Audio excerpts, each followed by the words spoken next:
Hello everyone, good morning to all. This is Sunita Yadav, your science teacher, and today class we discuss chapter number 10, the reaching of age of adult cells. Okay, in today class we take a new topic regarding this chapter. How is the sex of the baby determined? Baby का जो sex है कि maybe it is female or it is he is and she is female or the boy किस type का होगा वो कैसे बता सकते हैं. I heard my mother, my aunt talking about my cousin who is going to have a baby. They were discussing whether she would give birth to a boy or a girl. I wonder what make the fertilized egg develop either not into a boy or a girl. मतलब कोई भी child होता है जब वो कैसे determine किया जाता है कि वो बॉय होगा कि गर्ल होगा. ओके, तो सबसे पहले इस चीज को इस चीज को अंडरस्टैंड करने से पहले हमें क्या समझना चाहिए. We know that the chromosome are present inside the nucleus every cell. हर सेल के बीच में न्यूक्लियस प्रेजेंट होता है. Nucleus have a thread like structure. We call this thread like structure is called a chromosome. Okay, this part we discuss in a class, chapter 8. Okay, all human beings have a 23 pairs of chromosomes in the nucleus of their cell. Out of these 46 chromosomes, 44 are called a autosomes. ठीक है, तो इन 23 pairs जो chromosomes होते हैं उनमें से 22 pair of chromosomes जो है वो autosomes होते हैं. मीन्स वो बॉय हो गर्ल हो सब में इक्वल होते हैं. Okay, but one pair of chromosome जो है वो डिफरेंट होता है in boy and girl. Okay, boy and girl के अंदर. ओके, तो autosome are identical in male and female. Remaining two chromosomes are called a sex chromosome. They are represented by a X और Y. जिनको represent किया जाता है किसके through, X और वाई के through.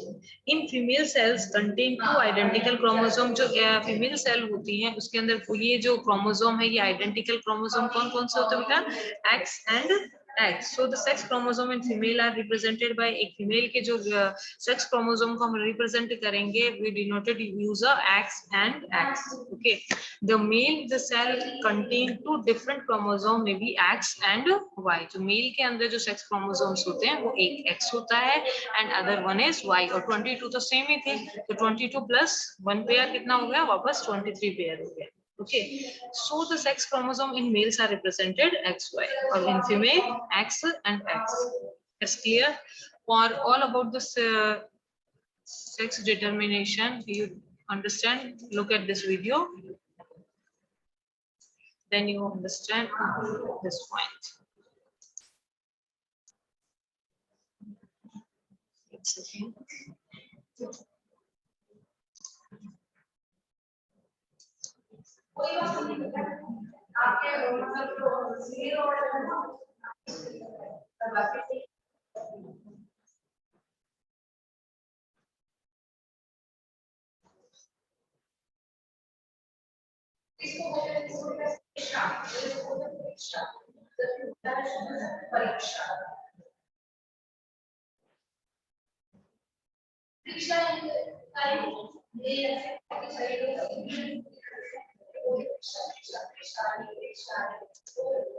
And Y chromosomes are present, but in female cell 2X chromosomes are present.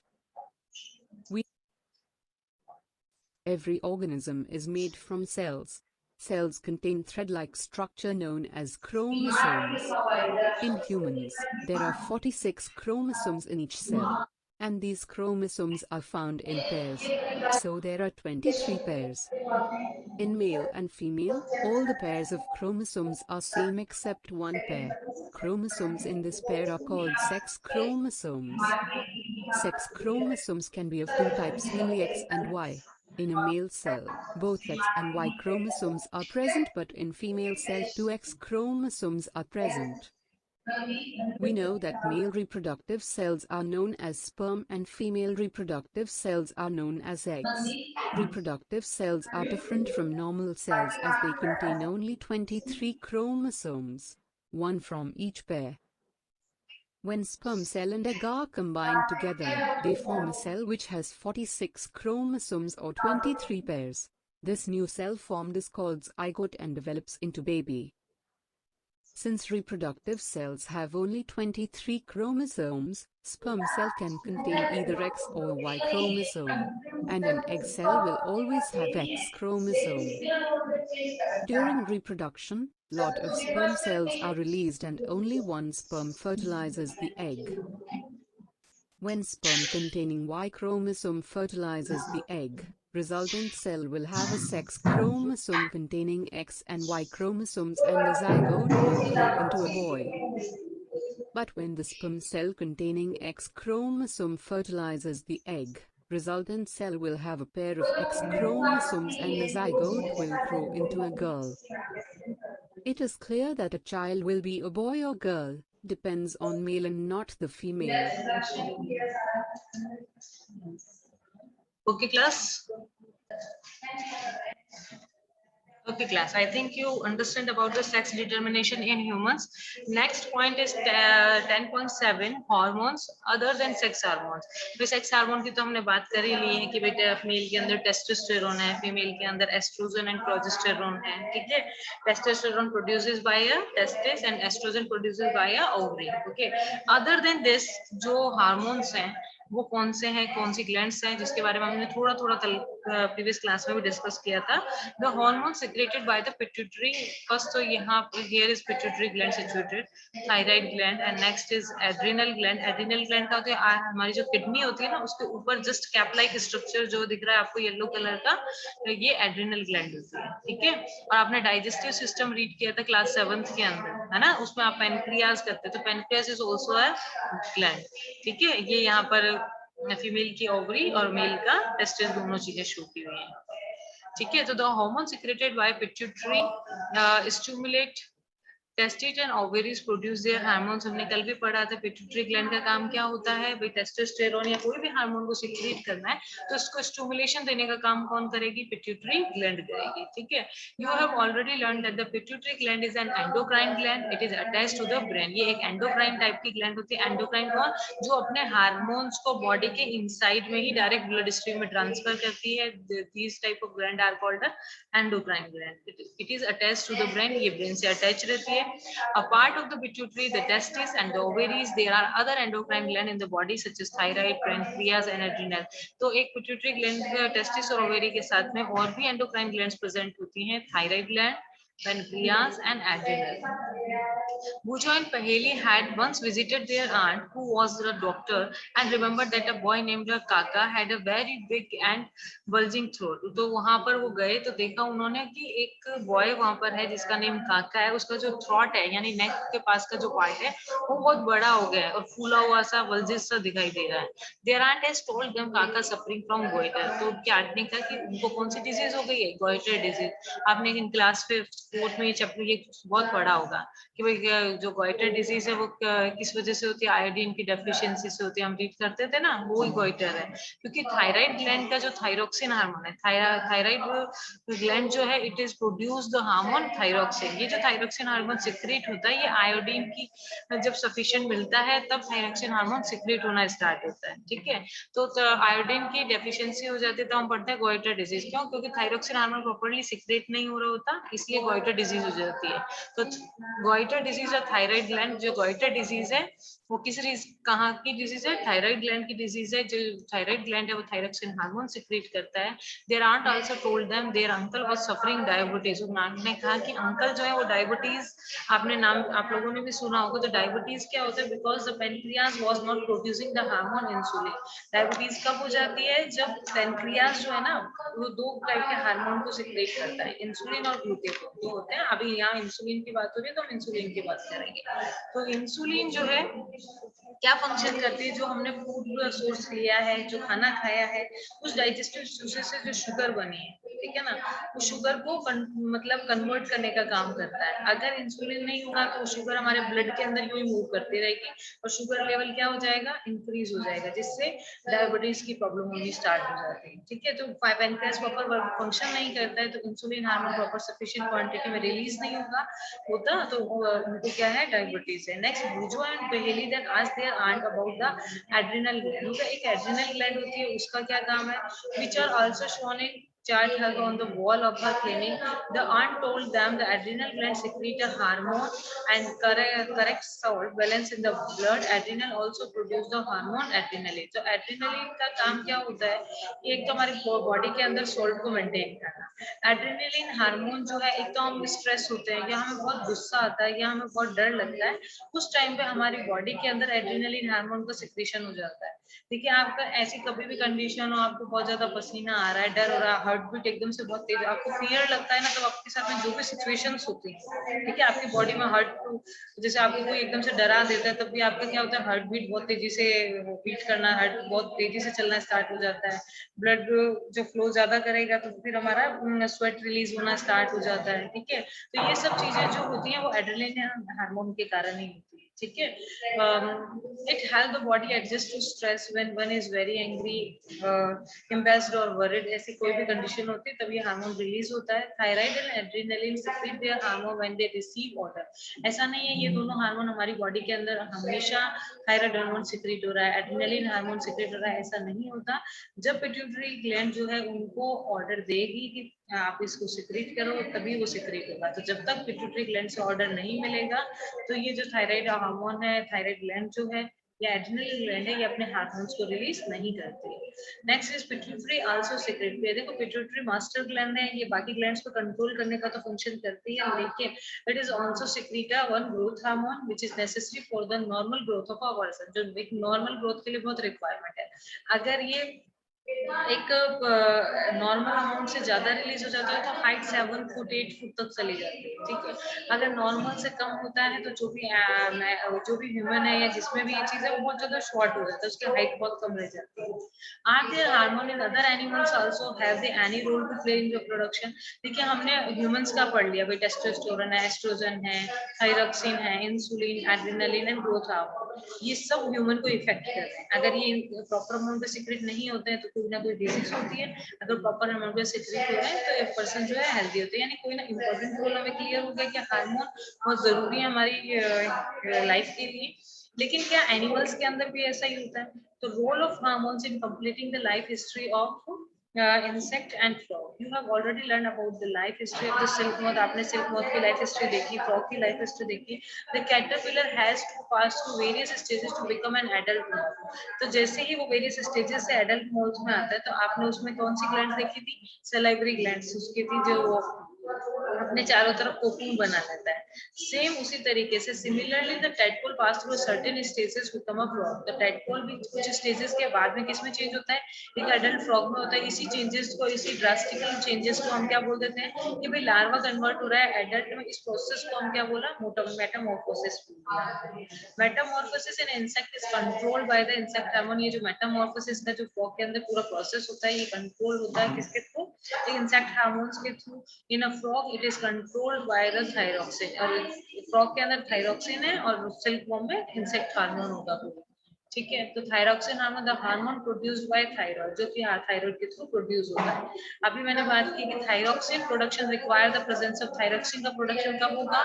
जब iodine होगा. ठीक है, तो जो टेडपोल है वो कहाँ सर्वाइव कर रहा है? वाटर के अंदर सर्वाइव कर रहा है ना. अगर वाटर के अंदर आयोडीन की डेफिशिएंसी होगी तो जो टेडपोल है उसकी thyroid gland thyroxine hormone secrete नहीं करेगी. Okay, if the water in which the tadpole are growing does not contain a sufficient iodine.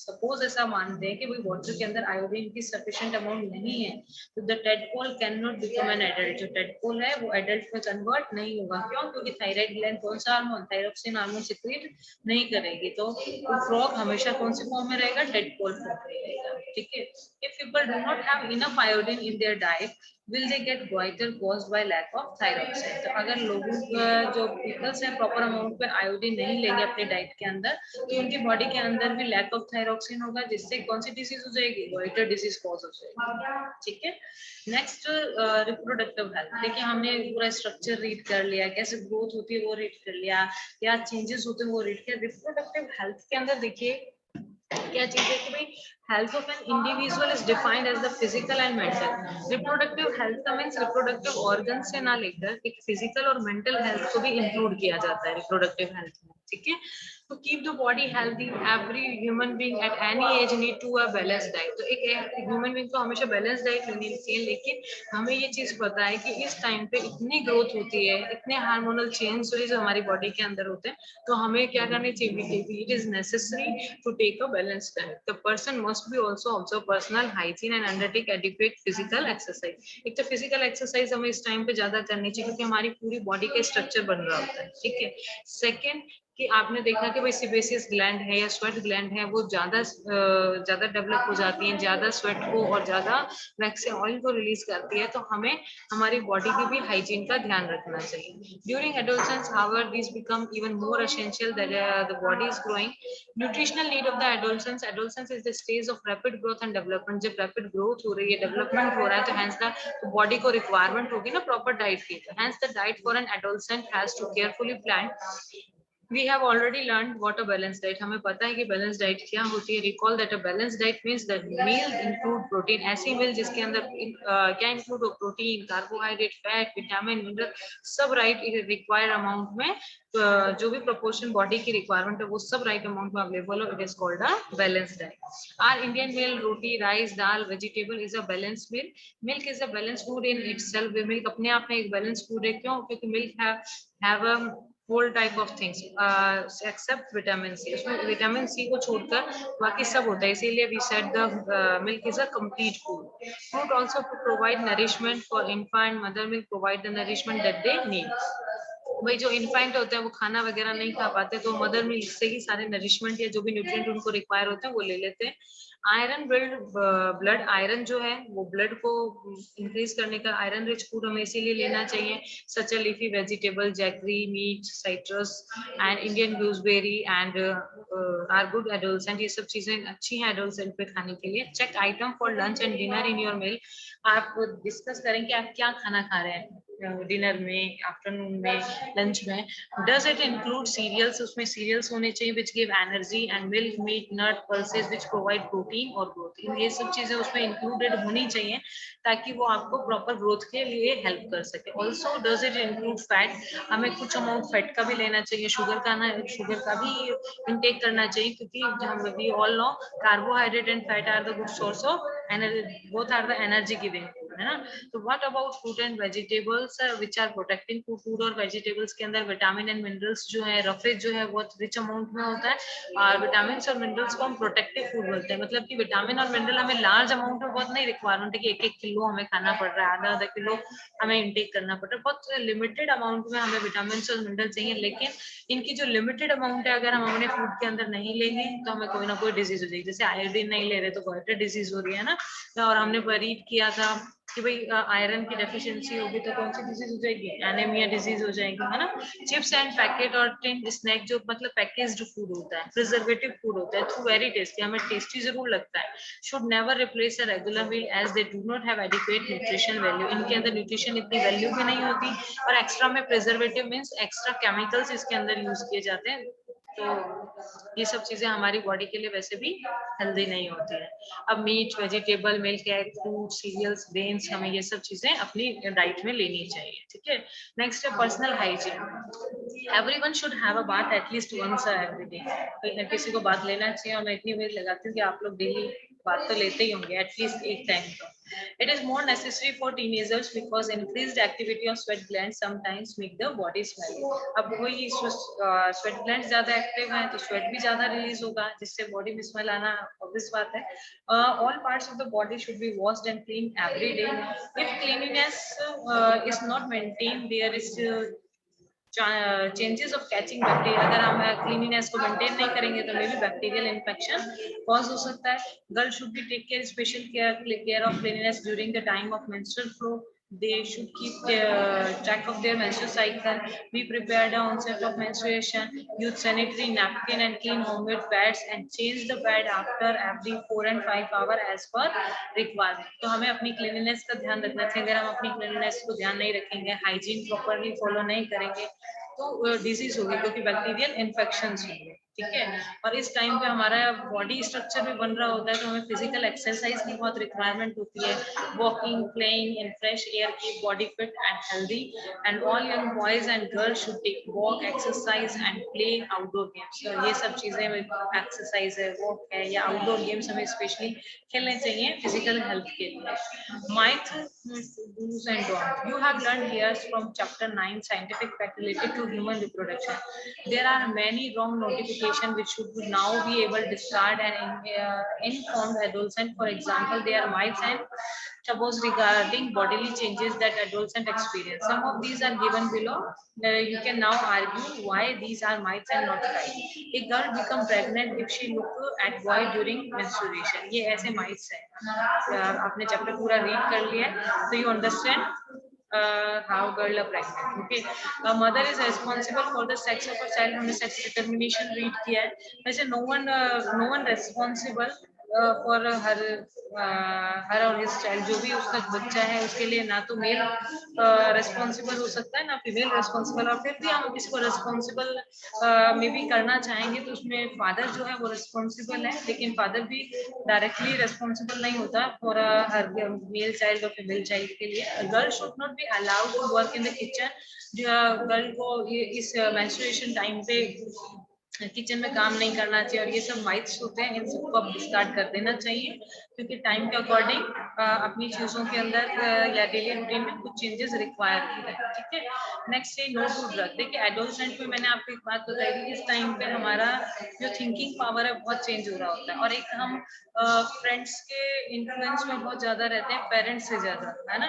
तो इस टाइम पे जो कुछ बच्चे हैं ड्रग की तरफ बढ़ना स्टार्ट हो जाते हैं, क्योंकि थिंकिंग पावर है ना, क्योंकि प्रैक्टिकल होना चाहते हैं, हर चीज के पीछे क्यों क्या ये सब चीजें होती हैं, हर चीज को ट्राई करना चाहते हैं। ठीक है, तो adolescence is a period of much activity in the body mind which is normally part of growing up. तो ये भी एडोलसेंस का एक पार्ट है। So do not feel confused and insecure. Adolescence में जो भी बॉडी में चेंज हो रहा है, माइंड में चेंज हो रहा है, ये सब नॉर्मल है, और इसमें ज्यादा कंफ्यूज और इनसिक्योर फील करने की कोई रिक्वायरमेंट नहीं है। If anybody suggest that you feel get relief, और आप जो ये कंफ्यूज और इनसिक्योर हो रहे हैं, यू टेक सम ड्रग या यू ट्राई इट, जो भी है, क्योंकि ड्रग जो होता है कोई भी इंसान अपनी इच्छा से नहीं, इन्फ्लुएंस से लेता है कि वो कुछ ड्रग ले रहा है तो मैं भी क्यों ट्राई करके देखता हूँ कैसा फील होता है, चाहे जो भी है। ठीक है, या वो कोई भी उनको कह सकते हैं कि कोई भी कंफ्यूज या इनसिक्योर फील कर रहा है, उस मोशन को या उस इमोशन से रिलीफ लेने के लिए ड्रग की तरफ मूव हो जाते हैं। Just say no unless prescribe by the doctor. Drug are addictive, जो क्योंकि ड्रग जो होती है वो एडिक्टिव होती है, उसकी धीरे धीरे हमें क्या पड़ जाती है आदत। अब एक टाइम पे हम सोचेंगे अब कल से नहीं लेंगे, तो ऐसा नहीं होता, उसको भी एक लॉन्ग प्रोसेस है छोड़ने का ना। तो if you take them once you feel like talking them again and again. अगर आप एक बार ट्राई करने का सोचेंगे तो आपके मन में बार बार आएगा कि एक बार और एक बार और। They harm the body in long run. ये लंबे टाइम तक ड्रग लेने से हमारी बॉडी को बहुत बुरा हार्म होता है। They run health and happiness, और ये हेल्थ और हैप्पीनेस जो है, अब देखिए हार्मफुल इफेक्ट होगा तो हैप्पीनेस तो कहीं से भी नहीं रहेगी, है ना। You must have heard about AIDS which is caused in a dangerous virus HIV. आपने एड्स के बारे में भी सुना होगा। AIDS, what is the full form of AIDS? Acquired immuno deficiency syndrome. ठीक है, और इसके अंदर, और एचआईवी ह्यूमन इम्यूनो वायरस, ये वायरस का नाम है। जैसे कोरोना वायरस है ना, वैसे एचआईवी एक वायरस का नेम है, और उससे कौन सी डिजीज कॉज होती है? एड्स डिजीज कॉज होती है। This virus can pass on to a normal person और infected person by sharing a syringe. Syringe के शेयर करने से, जैसे कुछ जने जो ड्रग है वो सिरिंज के थ्रू भी लेते हैं, तो उसके कारण भी ये डिजीज हो सकती है। It can also be transmitted to infant from the infected mother.